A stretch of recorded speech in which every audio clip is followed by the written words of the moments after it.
सबसे most important question है, कहां से आएगा मेरे पास, क्या होगा, एग्जैक्ट सेम होगा, यहाँ पर एग्जैक्ट क्या होगा, सेम क्वेश्चन होगा। उसके बाद यहाँ पर सबसे इंपॉर्टेंट, इसको मार्क कर लो, मार्क है कि नहीं, यहाँ पर क्या basic concept of oops.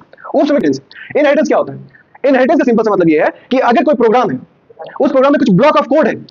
Hi good morning. तो आज हम लोग क्लास 12 का जो कंप्यूटर साइंस है जैक बोर्ड का, उसको डिस्कशन करने के लिए जा रहे हैं। इसमें जितना भी 3 मार्क्स के क्वेश्चन है, आज हम लोग कुछ डिस्कस करेंगे जो कि आपका 26 में आने का ज्यादा चांसेस है, क्योंकि हम लोग ये काम बहुत पहले से करते आ रहे हैं। जब भी एग्जाम आता है तो हम लोग क्या करते हैं, कुछ क्वेश्चन का डिस्कशन करते हैं जो कि डायरेक्टली एग्जाम में आएगा।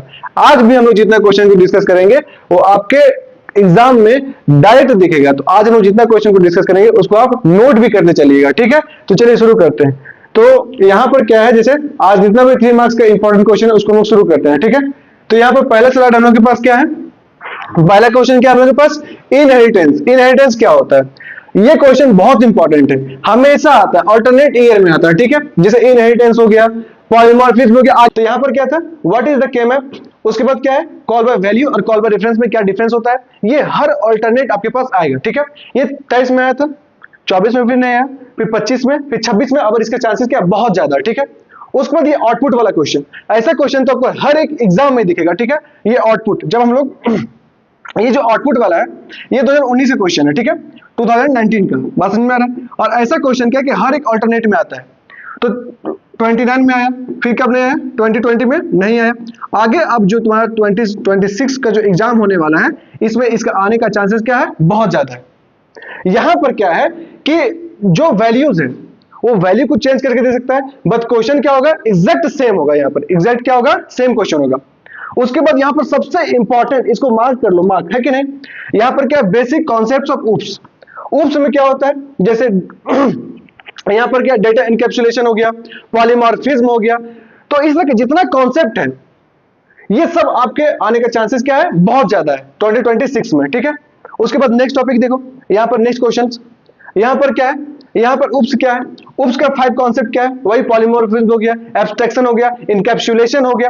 तो इस तरह के जितना क्वेश्चन है ना, वो आपके पास एग्जाम में 2026 में आपको पेपर में देखने को मिलेगा, मतलब मिलेगा 110%, ठीक है।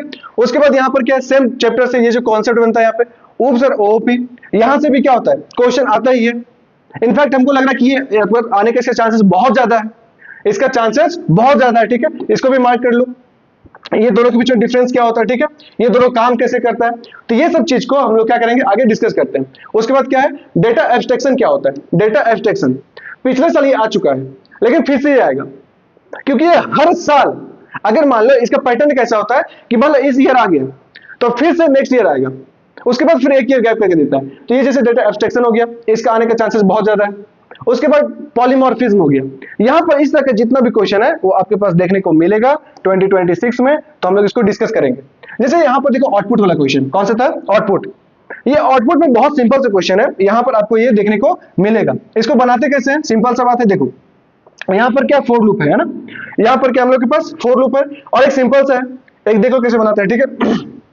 यहां पर क्या हम लोग के पास फोर लूप में कैसे होता है, यहां पर क्या है कि एक इंट ले लिया है, इंट में क्या है भैया, इंट आई है, और यहां पर क्या देखो इंट आई है और इंट सम भी है, मतलब यहां पर क्या है, इंट सम है, और ये जो सम है ना, इसका वैल्यू कहां से शुरू किया है, 0 से, ठीक है।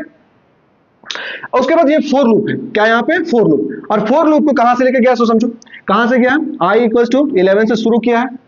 उसके बाद कहां तक लेके जा रहा है, कहां तक ले जा रहा है, i is less than equals to 15 तक लेके जा रहा है, और फिर कहां तक जा रहा है बताओ, i को इंक्रीज कर रहा है प्लस प्लस से, ठीक है।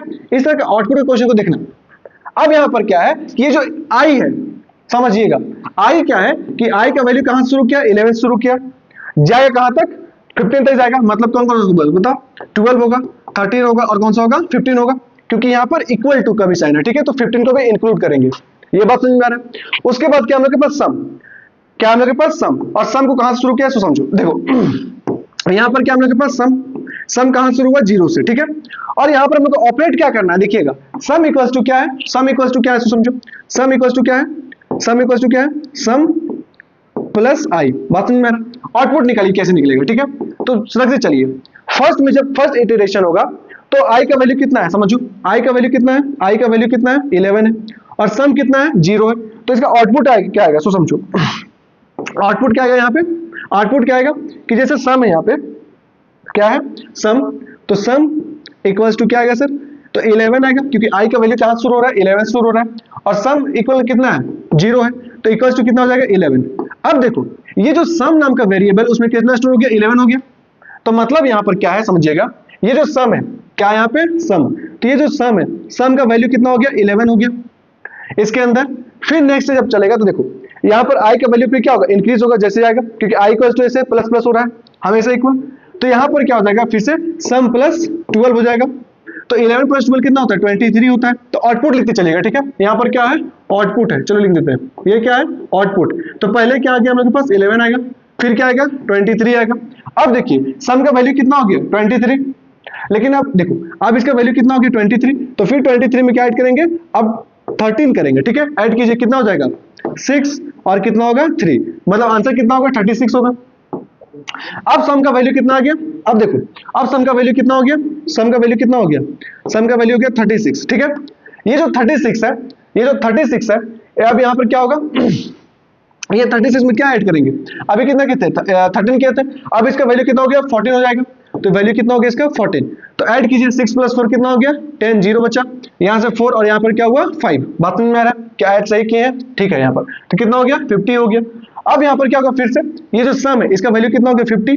तो यहाँ पर ये जो सम है भैया, तो सम इक्वल टू कितना हो गया, 50, और 50 में फिर से 11 को ऐड करो, 11 नहीं, यहाँ पर 13 था, क्या था यहाँ पर 13, और यहाँ पर हो गया 14, तो अब लास्ट क्या आएगा, 15। तो 15 को यहाँ पर हम लोग ऐड करेंगे तो कितना होगा, 65 होगा। बात में आ रहा है। तो इस तरह से हम लोग क्या निकालते हैं, आउटपुट। तो इस तरह का जो क्वेश्चन है आपके पास आने का चांसेस क्या है, बहुत ज्यादा। इस तरह का जो क्वेश्चन है उसका आने का चांसेस बहुत ज्यादा है। और अगर आप चाहते हैं कि सब क्वेश्चन का हम डिटेल में सॉल्यूशन करें तो हम आप लोग के साथ तैयार हैं।